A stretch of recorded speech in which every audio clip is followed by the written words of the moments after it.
Muri sei guys, tiri kwa Checheche ndakabva ndaona rimwe timu ranga rine kamwe ka hairstyle kari fani zvakanzi tinoimba. Mbunzwai zvavaitaura mwe. Sitandozibvudza ndoita zvokuimba takangoenda takadaro.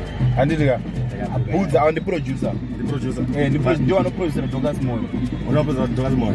Ndazwa mudara. Saka bvudza lazine hairstyle yako imbiri direct, imbiri straight. Because vanhu vatoona munhu akati fungoti sister kuona uchizvifambira.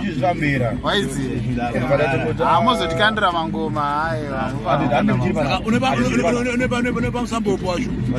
No, izimdanzi. Saka ndemiri mwe songo rakamborwa riri. Masongo aripo akawandisa ndine 2 albums now.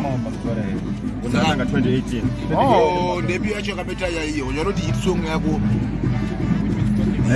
Hit song yako debut. Song yako yakabeta yakapofila. Hit song indakarova inoti nasi uno wakuvona wakudei waigaro ndiramba everyday waiswero ndishandisa pasina pay nasi uno kunditsvaga wanetswa nei ndo hit song. Voice riripo. Voice riripo. Mami. Masoft mira chakutsvaga ndabva.